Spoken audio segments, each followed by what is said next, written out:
Qui a abattu Thomas Sankara ce 15 octobre 1987? Dans quelles circonstances a été assassiné Sylvanus Olympio en cette année 1963 au Togo? Que s'est-il réellement passé dans le bureau du Mzee Laurent-Désiré Kabila ce mois de janvier 2001? Comment les soldats ont-ils retrouvé Ruben Oumniobé dans la forêt camerounaise et l'ont assassiné en cette année 1958? L'histoire de l'Afrique est jonchée de crimes, d'assassinats, de meurtres de leaders. Mais jusqu'à ce jour, plane encore une ombre sur la plupart de ces assassinats. De nombreux fantasmes, certaines incompréhensions, beaucoup d'ombres. L'aventure de cette série est de remontrer à travers des docufictions la réalité des faits, la reconstitution de ces assassinats tels qu'ils se sont déroulés. Pour que notre histoire cesse d'être racontée du seul point de vue du chasseur, pour que nous sachions la vérité pour mieux nous construire, sur la base des archives, mais également des jeux de comédiens, nous avons décidé de reconstituer tous ces crimes. Cette série, baptisée Assassinat, réalisée par mon fils Grégory Sankara, avec à ses côtés Sébastien Faye et Thomas Holland, est une démarche pour raconter notre histoire autrement.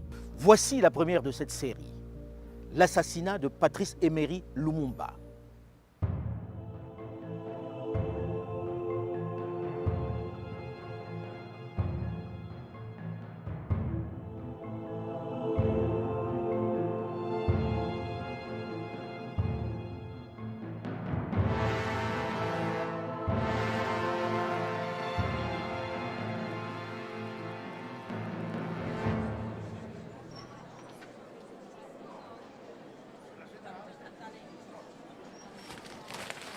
À 16h50, le DC-4 qui transporte Patrice Lumumba atterrit à Elisabethville.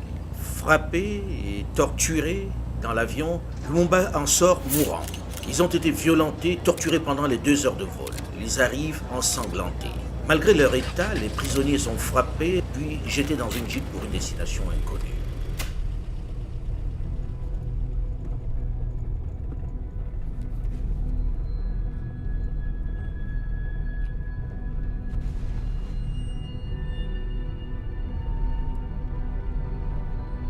Après de longues heures de route à travers la forêt, Lumumba se fait sortir de la jeep, puis jeté dans un endroit secret.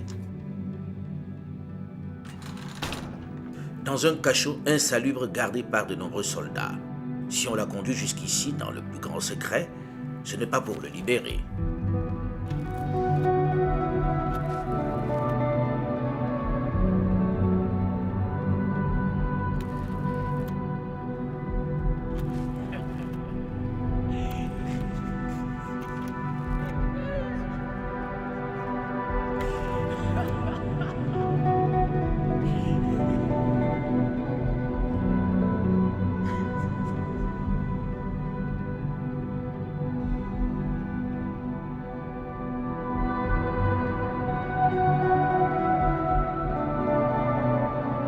Quelques heures plus tard, après une nuit d'insomnie, Patrice Emery Lumumba est accompagné dans la forêt.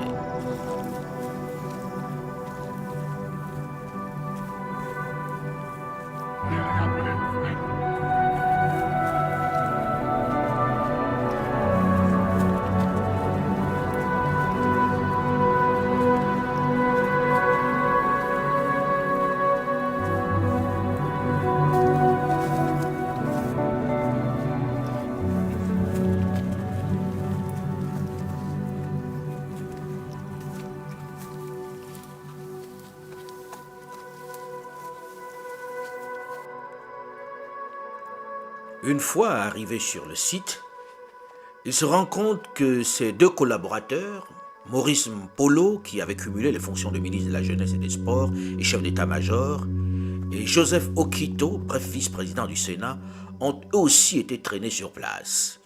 Ils ont eux aussi été malmenés. Ils échangent un regard inquiet. Lumumba est placé au milieu des 2.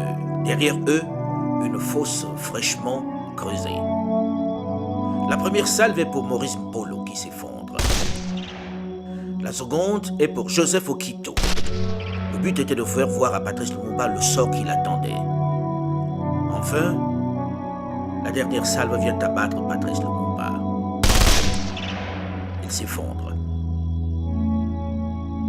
Sans tarder, les cadavres, encore chauds, sont jetés dans la fosse, puis recouverts de terre. En moins de 15 minutes, l'opération est achevée, et tout cela dans le strict secret de la forêt.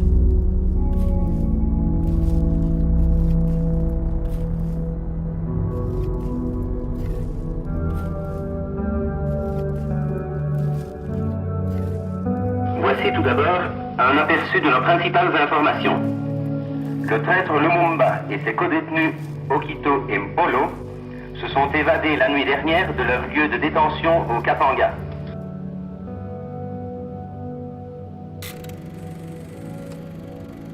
Face à l'indignation planétaire, à la colère qui se manifeste, aux marches de protestation contre ce mensonge qui se multiplie de New York à Prague, de Moscou à Belgrade, les autorités katangaises chargent les deux principaux exécutants, notamment le Belge Gérard Sot de Bruges, de faire disparaître définitivement les corps. Sans cadavre, pas de preuves, alors pas de procès.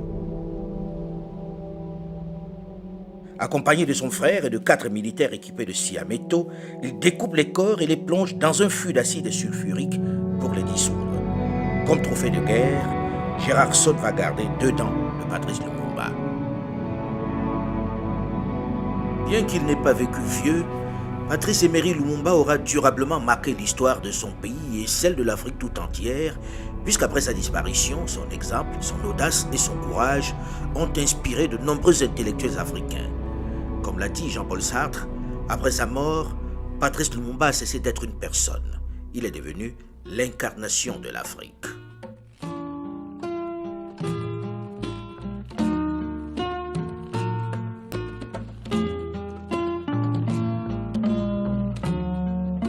Mindele ya tundu dikanga pala tunga batani.